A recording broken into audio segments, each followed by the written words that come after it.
Om Swastiastu. Umat sedharma yang berbahagia, pada kesempatan yang baik ini, izinkan saya membawakan topik mengenai moderasi beragama. Nah, sebagai pengawal, saya akan mengutip makna sloka 11 bab 4 dari Bhagavad Gita, yaitu dengan cara apapun engkau mendekati aku terima. Karena sesungguhnya jalan apapun yang ditempuh manusia adalah jalanku, yang adalah jalan menujuku.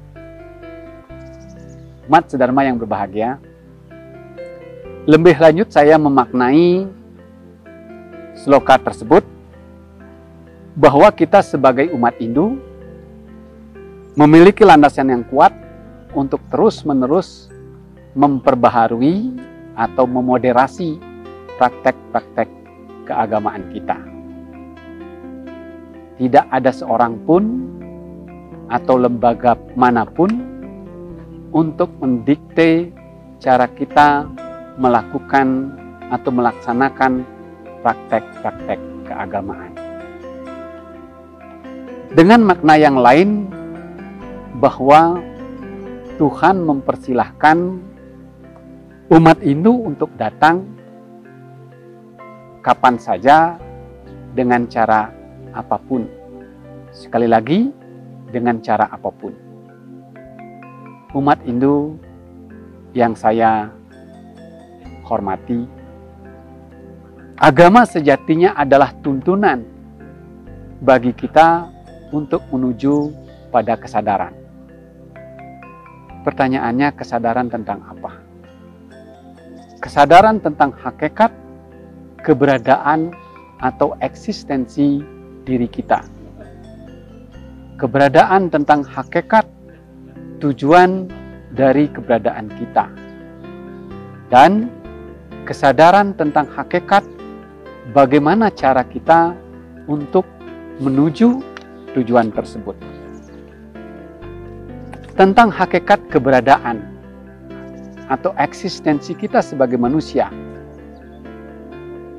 Ajaran-ajaran suci Hindu telah banyak memberikan pengetahuan dan memaparkan, diantaranya adalah tentang yoni, karma wasana, dan dalam butir-butir Pancasada seperti Atman, reinkarnasi, dan karma pala.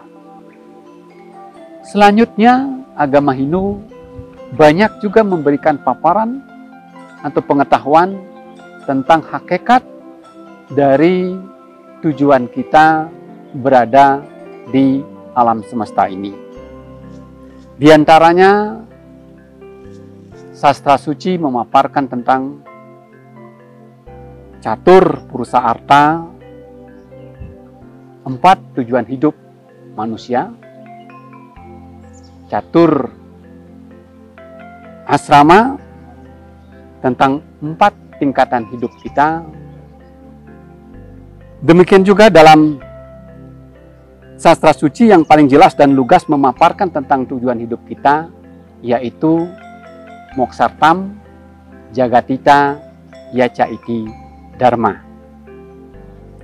Sampai di sini terasa jelas dan tegas tentang hakikat keberadaan kita sebagai manusia dan tujuan kita atas keberadaan kita di alam semesta ini. Namun masih menyisakan ruang atau jarak antara keberadaan kita dan tujuan dari keberadaan kita.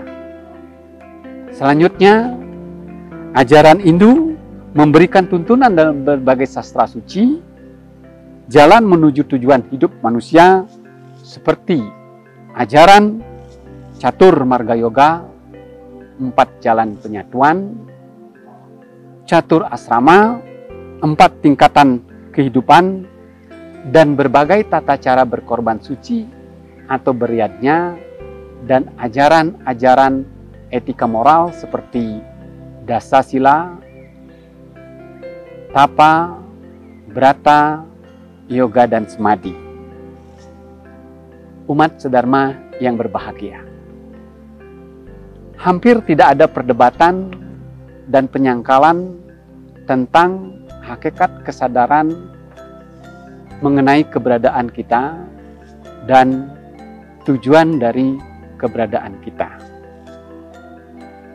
Sebaliknya, tidak sedikit masalah timbul tentang praktek-praktek keagamaan, tentang tuntunan sastra suci menuju tujuan hidup kita, terkhususnya tata cara beriadnya atau berkorban suci, termasuk untuk melakukan ritual atau upacara. Di sisi lain, tidak bisa dipungkiri bahwa praktek-praktek korban suci atau berupacara memberikan kemeriahan, kesemarakan, dan keindahan tersendiri di dalam melakukan praktek-praktek keagamaan seperti yang sudah diamanatkan dalam ajaran suci kita, yaitu Satwam, Siwam, Sundaram. Kebenaran, kebahagiaan, dan keindahan. Umat sedharma yang berbahagia, yadnya atau korban suci yang semata-mata menonjolkan aspek materi adalah mubazir, apalagi tanpa disertai dengan makna atau tujuan dari upacara tersebut, kehilangan akan tatwa atau nilai kebenarannya, dan melebihi batas-batas kemampuan kita secara ekonomi. Lebih memprihatinkan lagi dan sangat disayangkan, ada kelompok-kelompok masyarakat tertentu yang berusaha mempertahankan secara dogmatis tata cara beragama termasuk beriadnya dan berkorban suci. Apabila praktek-praktek keagamaan tersebut terus dipertahankan yang semata-mata menonjolkan aspek materi, tidak mustahil agama Hindu akan kehilangan roh atau spiritnya sebagai ajaran sana, tana, dharma, dan pada akhirnya akan ditinggalkan oleh umatnya. Praktek-praktek keagamaan seperti ini dapat menjadikan stigma negatif bagi umat dan agama itu sendiri. Praktek-praktek keagamaan seperti itu dapat menjadi stigma negatif bagi umat dan agama Hindu, seperti agama yang boros, tidak fleksibel, tidak kekinian, kering akan makna dan nilai-nilai spiritual. Tentunya umat sedharma tidak mengharapkan hal itu terjadi, bukan? Umat sedharma yang berbahagia, sebagaimana secara tegas telah diamanatkan dalam sloka Bhagavad Gita yang menjadi pengawal dari Dharma Wacana ini, dan juga secara lebih tegas dan jelas serta teknis dipaparkan dalam sastra suci Manawa Dharma Sastra bab 7 sloka 10, maknanya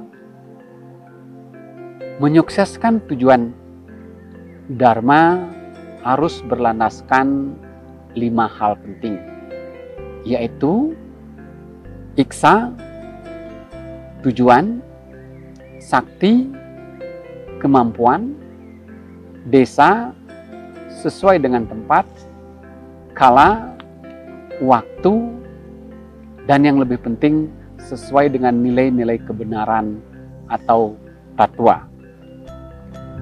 Hal ini lebih meyakinkan kita sebagai umat Hindu bahwasannya moderasi beragama menjadi sebuah keharusan bagi umat Hindu. Sekali lagi, moderasi agama menjadi keharusan atau keniscayaan bagi umat Hindu. Di mana moderasi beragama menjadikan praktek-praktek keagamaan menjadi sebuah kebutuhan bagi umat di tengah-tengah nilai-nilai duniawi dan material yang sedang mengelilingi kehidupan di sekitar kita. Apabila demikian halnya, apapun yang menjadi pilihan dan cara kita dalam mempraktekkan keyakinan kita menjadi sebuah offering atau persembahan yang indah, yang menyenangkan, mengembirakan, kekinian, membahagiakan, dan membebaskan. Apabila hal itu benar-benar dirasakan oleh umat Hindu, maka ini menjadi indikator yang sederhana bahwa hakikat tentang tujuan keberadaan kita telah kita peroleh. Astungkara. Demikian Dharma Wacana singkat saya.